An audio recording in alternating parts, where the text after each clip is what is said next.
penelitian itu saya berkali-kali bilang tidak harus orang-orang pinter banget sebetulnya, karena perangkat yang disediakan Allah ini juga menyediakan untuk orang-orang bodoh, dan itu hikmah terbesar dari Islam. Jadi Islam ini bisa difahami orang pinter juga oleh orang-orang yang nggak pinter.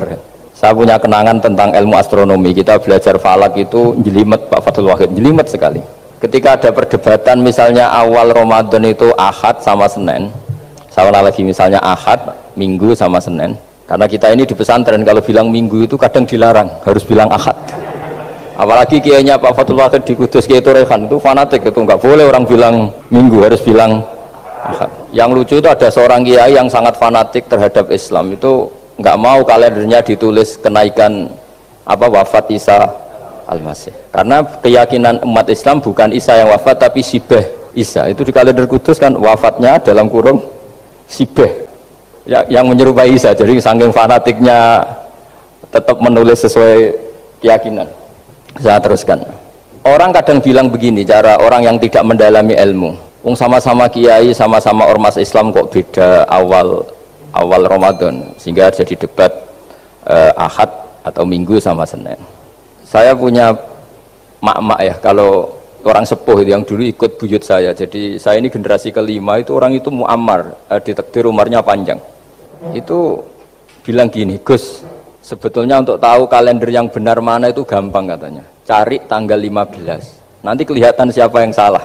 Ternyata betul, kalau dihitung Ahad, nanti 15-nya misalnya jatuh hari apa, nanti kelihatan ternyata pas yang dikatakan 15 versi Ahad itu bulan belum purnama. Purnamanya itu di versi mereka yang tanggal 16. Berarti bener mana? Yang Senin kan? Tapi yang versi Senin ternyata betul pas 15 pas purnama. Artinya apa? Allah menyediakan perangkat untuk menguji Senin apa Ahad dengan cara awam, yaitu nunggu tanggal 15. Artinya gini, kata siapa yang tahu itu hanya orang pinter gitu, orang awam juga bisa tahu, karena agama ini milik bersama ya, milik orang pinter, milik yang tidak pinter. Sehingga dalam pola-pola Islam di antara madhab Syadzili, madhab Thariqah Naqsyabandiyah, itu beliau di antara kampanyenya gini, kata Thariqah Naqsyabandiyah, Thariqah kami ini yastawi fistifadatiha ar-rijalu wasibyan. Popularitas Thariqah saya mudahnya difahami ini antara orang pinter yang sudah dewasa sama anak-anak kecil ini sama. Kenapa demikian? Kalau dalam filosofi kebenaran itu ada pepatah fa innal haqqa adharu min syamsi dhahirah, kebenaran itu lebih jelas ketimbang matahari di siang hari. Sehingga mereka dengan mudahnya mensifati Allah misalnya az-zahir, zat yang begitu jelas. Kenapa Allah begitu jelas? Karena ulama dulu cara, kalau dalam bahasa pondok, mensifati, menstatuskan alam raya ini maujud. Maujud itu ada. Di mana-mana sesuatu yang ada itu ya diciptakan oleh yang ada. Masa Anda ada kok menciptakan yang ada? Sehingga mereka tidak pernah tertarik sama faham komunis, ateis, bahwa alam ini dimulai dari ketiadaan. Pertanyaannya adalah bagaimana sesuatu yang tiada menyebabkan yang ada. Sehingga ulama dulu pinter, sifat wajib itu apa? Wujud. Karena alam raya ini kadung wujud, kadung maujudat, maka Allah harus wujud.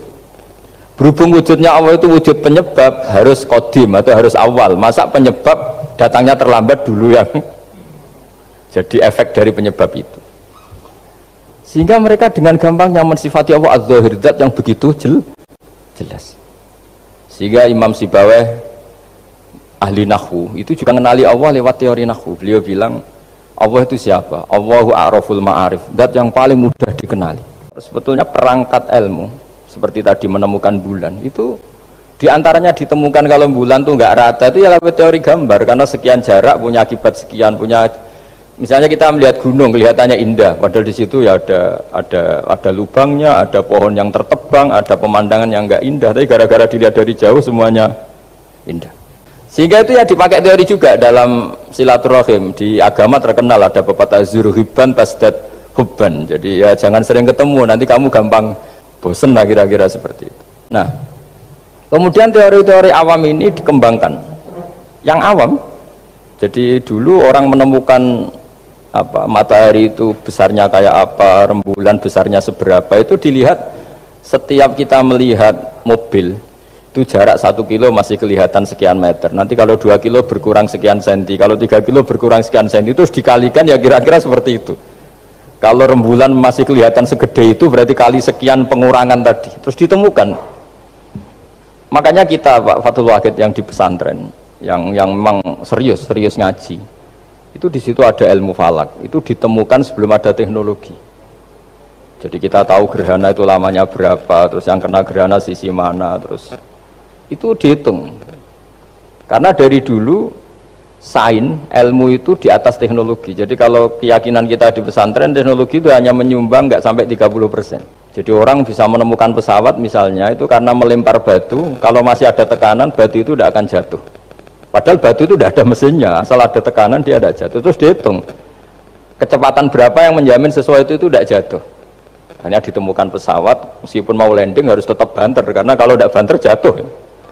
Itu dihitung, artinya dari sains dulu baru ditemukan teknologinya untuk gimana supaya tetap kecepatan sekian itu ketika mau landing. Nggak boleh pesawat direm, kalau direm ya jatuh, karena tadi seperti batu dilempar dia nggak jatuh ya kalau masih ada tekanan.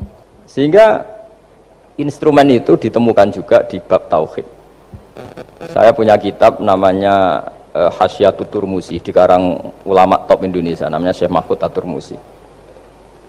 Itu beliau cerita Imam Al-Amudi itu ulama top, tapi dia itu unik, tiap ngajar santrinya itu ngajar matematika.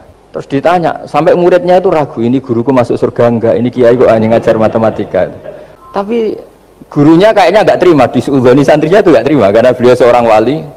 Murid-muridnya itu bermimpi. Ini penting saya ceritakan, mungkin agak aneh di dunia kampus ya, di bab ini.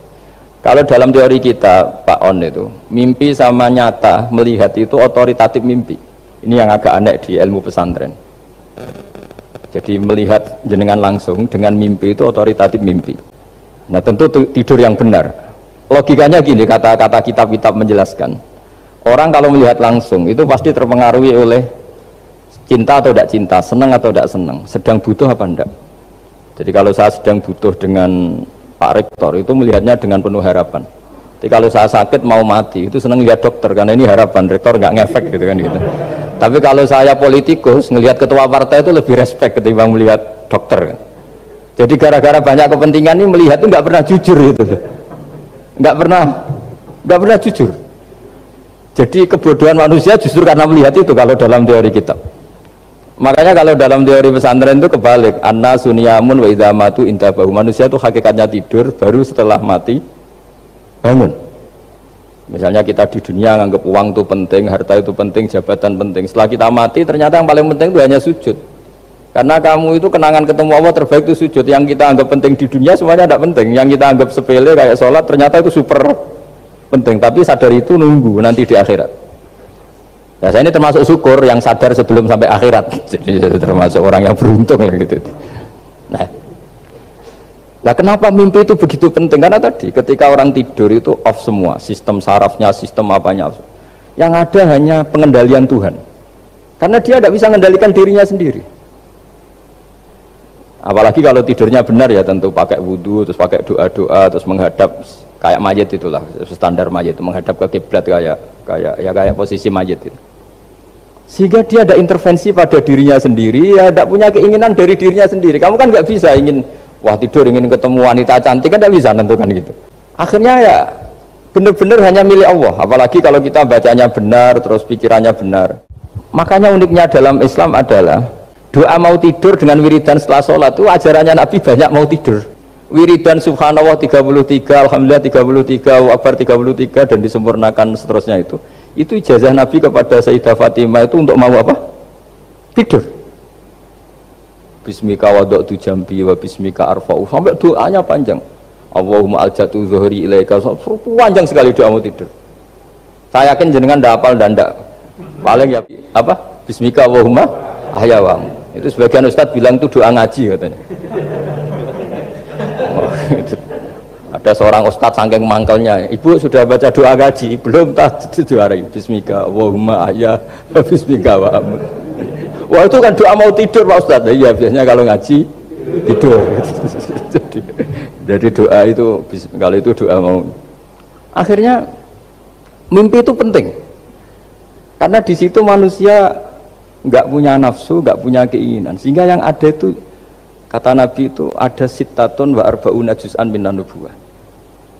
Sehingga dulu itu mimpi itu jadi sarana betul. Kita tahu kan cerita orang-orang dulu. Fir'aun itu kurang jahatnya, kurang kelirunya. Dia mimpi ada api dari Bani Israel yang membakar kerajaannya. Dan semua pentakwilnya sepakat, itu maksudnya Anda akan dihabisin kerajaan Anda oleh bayi dari Bani Israel. Sehingga tidur ini menurut agama lebih otoritatif, asal dengan tidur yang benar. Jangan tidur sambil ngerokok, terus terbangun karena ininya kena itu. Nah, cerita-cerita unik begini, kalau tidak orang pesantren itu tidak tahu. Karena ini memang khas pembalikan satu fakta yang diyakini orang banyak. Sehingga ulama dulu itu cerita, ini saya teruskan. Imam Amudi itu akhirnya murid-muridnya mimpi. Mimpi di situ tanya, Pak Ustadz, Anda masuk surga enggak ketika hidupnya hanya nerangkan matematika? Oh iya, saya bahkan enggak sekedar di surga. Malaikat dikumpulin Allah untuk mendengarkan presentasi saya ngajar matematika. Jadi kata dia cerita, Allah bilang gini ke malaikat, hei para malaikatku, kenapa kamu iman sama saya? Ya karena saya melihat engkau ya Allah, melihat kekuasaan engkau. Tapi imannya orang ini itu melebihi iman kamu. Wah ya tidak bisa, saya melihat engkau langsung, ini tidak melihat engkau langsung. Kenapa begitu yakin seperti yakin kita? Terus Imam Amudi, silahkan ajari matematika. Imam Amudi mulai ngajari matematika. Terus beliau ngajarinya sederhana. Angka 2, 3 sampai ribuan sampai jutaan itu bin nisbat ilal wahid nisbatun wahidah, yaitu nisbatul far'i ilal asli. Hanya ngajar itu toh. Dunia ini apapun banyaknya variannya, apapun banyak makhluknya, itu semuanya adalah nisbatul far'i ilal asli. Angka 2 ya cabangnya 1, 1 juta ya cabangnya 1, semua itu dimulai dari 1. Jadi di mana-mana hitungan itu dimulai dari 1. Dan 1 ini harus ada, yaitu Tuhan. Matematika akhirnya malaikat, wah keren juga maksudnya. Keren juga maksudnya. Akhirnya Allah bilang, dan itu didawuhkan juga oleh Rasulullah SAW, tuba liman amana bi walam yaroni. Yang hebat itu imannya orang yang enggak melihat saya. Makanya masyhur itu, malaikat ditanya Allah, siapa imannya yang paling kuat? Ya kita, karena melihat engkau langsung ya Allah. Para nabi. Terus tapi yang dari sekian pertanyaan itu jawab sama, yang paling ajaib adalah umat-umat Muhammad di akhir zaman, nggak menangi nabinya, juga nggak pernah lihat surga neraka, tapi iman sama saya. Dan mereka punya cara untuk imannya ini berkualitas sama dengan kamu para malaikat. Ya diantaranya dengan cara logika tadi yang saya utarakan tadi. Am khuliqu min ghairi syai'in am humul khaliqun. Kalau alam raya ini wujud, maka penyebabnya harus sesuatu yang wujud. Masa sesuatu yang nggak wujud menyebabkan yang wujud? Kalau angka 10 ada, 1 juta ada, pasti dimulai angka 1.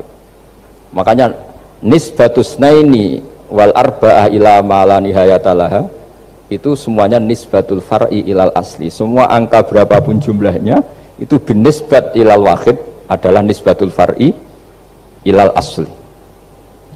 Itu cara-cara, makanya tadi kajian ilmu itu tidak ada habis-habis.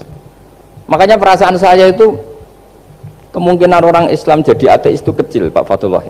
Ini saya ulang lagi, kitab calon wali. Kenapa saya sering cerita wali? Kalau di kampus itu kan orang inginnya ya jadi dekan, jadi rektor, atau jadi menteri lah kira-kira gitu. Kalau di pesantren orang itu cita-citanya satu, ingin jadi wali. Ya, supaya majelis ini barokah, saya tidak perlu cerita dunia kampus. Kalau ceritakan corong jongu ya segoro lah. Bongso keinginan gitu kan tidak selera saya, juga ada dunia saya. Supaya sampai dapat ilmu ya saya cerita dunia. Saya punya kitab calon wali lah kira-kira, atau wali sudah wali top, namanya kitab Tasbihul Fuad, karangannya Sayyid Abdul Haddad.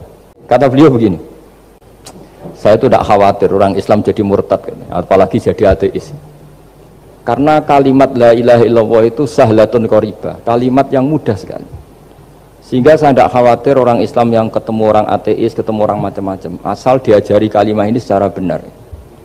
Terus beliau cerita, yang saya takut tuh mereka masalah perempuan dan harta. Kalau iman kayaknya enggak. Singkat cerita yaitu di kitab seperti itu. Singkat cerita saya ketemu banyak orang yang kuliah di McGill atau kuliah di Amerika, di Jerman, mungkin di Norwegia, di mana-mana, di Australia, dan ketemu teman-teman yang di Korea Selatan juga. Mereka itu orang kebanyakan yang nyuwun sewu enggak keluarga kiai, tapi mereka enggak ada yang enggak tetap iman. Ketika saya tanya, kenapa Anda tetap iman? Padahal ada beberapa negara yang lebih stabil, lebih makmur dibanding negara yang mengklaim sebagai negara Islam. Itu cara berpikir ya sederhana. Enggak lah Gus, kayaknya kok Tuhan kok ada tanggal lahirnya? Enggak lah, kayaknya yang namanya Tuhan tuh ya awal lah. Masa pencipta langit bumi dituhani orang yang lahirnya di bumi, kayak enggak lah kayaknya. Jadi ya berpikir sederhana. Padahal ya kurang ajarnya Masya Allah. Anak ini ya dugem ya macam-macam, tapi kalau ditanya disuruh yang lain nggak mau dia. Enggak lah, kayak yang benar tetap Islam. Karena kalimat ini, yaitu tadi eksistensi Tuhan, tadi eksistensi Allah itu, la ilaha illallah itu kalimatun sahlah, kalimatun qoribah, kalimah yang begitu mudah difahami. Kenapa mudah difahami? Misalnya kita ngaji, Tuhan itu siapa? Yang menciptakan langit dan bumi.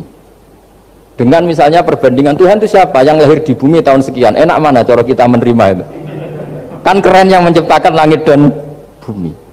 Tuhan itu siapa? Yang ada sebelum langit dan bumi. Dengan misalnya Tuhan adalah yang lahir di bumi. Keren mana? Nah, bayangkan kalau kita punya Tuhan Fir'aun, sudah mati jadi tontonan kan, terus gak keren maksudnya punya Tuhan kok seperti itu. Nah ini yang katanya Syekh Abdul Haddad, kalimat ini sahlatun qoribah. Sehingga kalimat ini pula yang kita dilatih, la ilaha illallah kalimatu haqqin 'alaiha nahya wa 'alaiha namut wa 'alaiha nub'ats atau wa biha nub'atsu insyaallah taala minal aminin. Ilmu itu kalau dikaji tambah hari tambah mudah, karena perangkat untuk menemukan bulan itu misalnya enggak rata itu gampang sekali. Pakai teori pemandangan ya bisa, pakai teori gambar juga bisa. Kalau teori pemandangan tadi, kalau kita bisa melihat mobil 2 meter masih kelihatan 2 meter, itu dengan jarak berapa masih orisinil seperti itu. Tambah jauh tambah tidak kelihatan, tambah jauh tambah. Nah ternyata setelah 5 kilo misalnya tidak kelihatan, berarti untuk jumlah 2 meter hilang per 5 kilo. Nah berarti kalau bulan masih kelihatan segitu, berarti jarak kita dan bulan kira-kira sekian ribu kilo. Itu bisa dihitung, itu tanpa teknologi. Makanya sebetulnya teknologi itu nyumbang itu nggak sampai 30%. Yang paling banyak ya sains tadi, pengetahuan itu yang kayak tadi orang menemukan pesawat, itu kontribusi terbesar tetap pengetahuan. Misalnya pesawat dari bahan ini kalau kecepatan sekian kena angin pecah enggak, tetap pengetahuan yang menopang itu.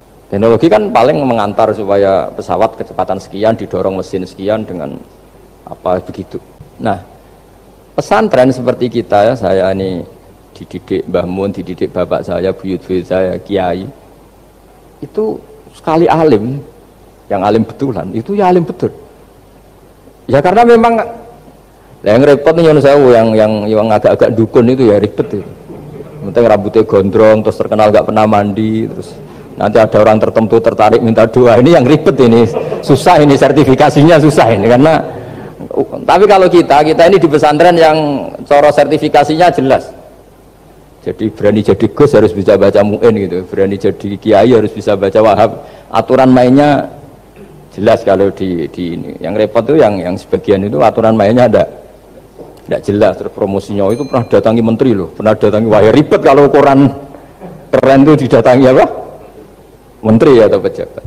Saya teruskan ya, karena ilmu itu harus menyelamatkan kita sampai di depan Allah Subhanahu wa Ta'ala. Nah, ketika kita menyifati Allah itu az-zahir, zat yang begitu jelas, itu kalau kita kan kok begitu jelas padahal nggak bisa dilihat, terus kita sendiri tidak pernah melihat.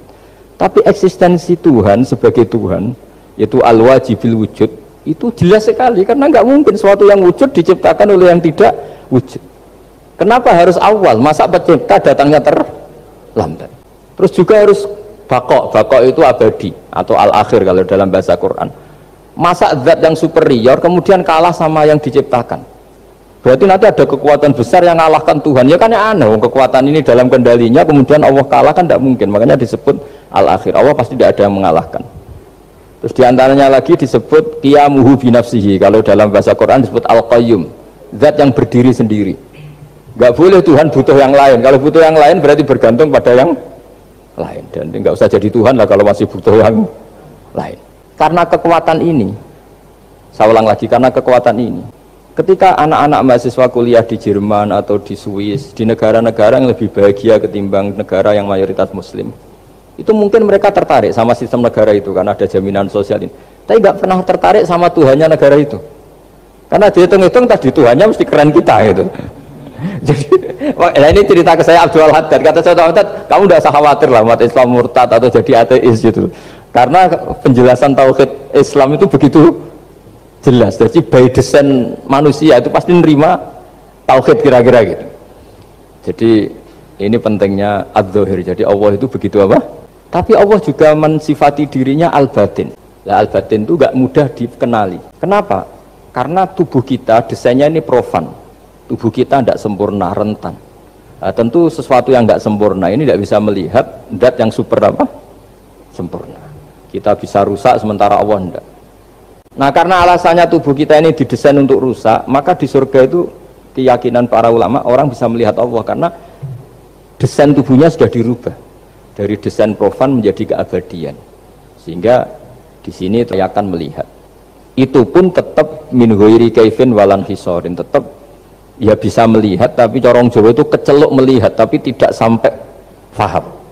Karena bagaimanapun Allah itu la tudrikul absar wa huwa yudrikul absar. Bagaimanapun Allah itu laisa kamitslihi syai'un, tidak ada padanannya.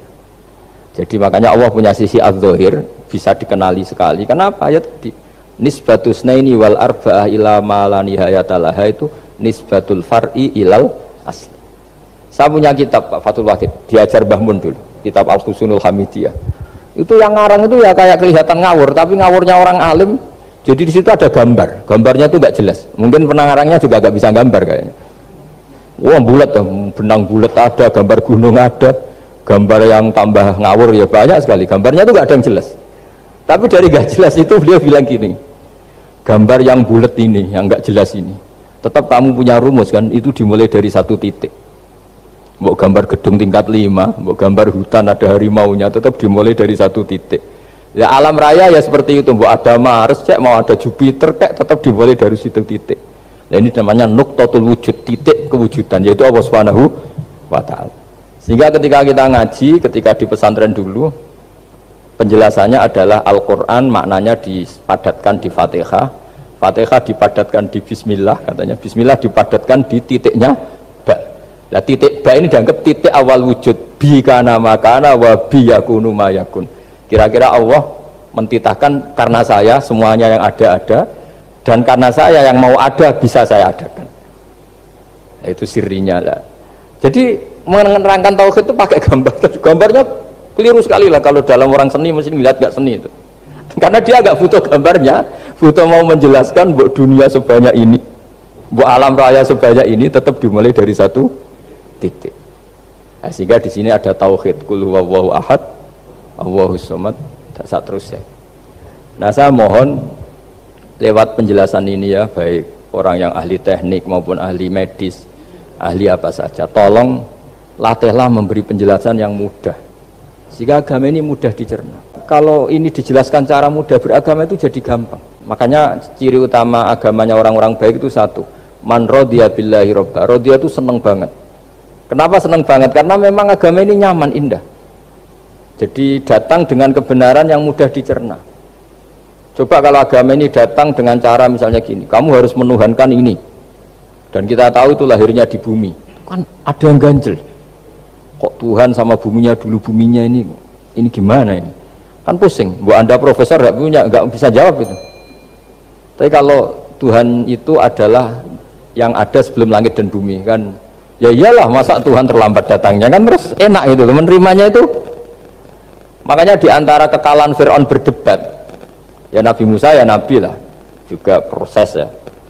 Nabi Musa ketika ditanya Fir'aun, wama Rabbul Alamin, Tuhan kamu itu siapa? Jawabnya Nabi Musa, Rabbus samawati wal ardi, yang menuhani langit dan bumi. Itu Fir'aun masih bisa ngeles. Saya jalan-jalan kemana-mana, yang dituhankan saya, berarti yang Tuhan ya saya dong. Ma'alim tulakum min ilahin apa? Ghairi, kata Fir'aun. Soal Tuhan kamu di langit, begini kata Fir'aun. Haman dipanggil, Haman bikinkan piramida yang paling tinggi, saya ingin melihat Tuhannya Musa. Musa bingung kan, padahal kalau naik piramida nanti Fir'aun pun tidak bisa melihat Allah kan. Wong yang Nabi yang kiai aja gak bisa melihat, apalagi Fir'aun. Padahal celakanya ketika dia tidak melihat Allah, dia akan mengatakan Allah itu tidak ada, ribet kan. Itu penjelasan tentang Tuhan ini sebetulnya sudah absolut lah. Rabbus samawati wal ardi, Tuhannya langit dan bumi. Tapi itu gak ngefek, di perdebatan gak ngefek. Yang ngefek adalah ketika Musa bilang gini, Rabbukum wa rabbu abaikumul awwalin, sing nuhani buhetem. Wah kaget pengawal-pengawalnya langsung do iman meskipun secara siron, secara rahasia. Iya, nah, Quran pangeran berarti buyutnya radi pangeran. Kan pangerannya putu nih, berarti buyutnya wah ribet kan? Ya kalau Fir'aun Tuhan, bapaknya tambah Tuhan kan, mbahnya, buyutnya. Akhirnya kata pengawal Quran, geblek tenan Fir'aun. Artinya apa? Kadang argumentasi yang sudah benar, yaitu Tuhannya langit dan bumi kan ya benar lah. Tapi itu tidak ngefek di perdebatan, tidak ngefek. Yang ngefek adalah ketika Rabbukum wa Rabbu abaikumul awwalin, yang nuhani nenek moyang kamu. Orang mulai mikir kalau Fir'aun itu Tuhan, lalu nenek moyangnya Tuhannya siapa? Jadi ini seninya, makanya diantara syarat Nabi, jadi Nabi itu sidik, amanat, tabligh, fatona. Fatona itu ada kecerdasan.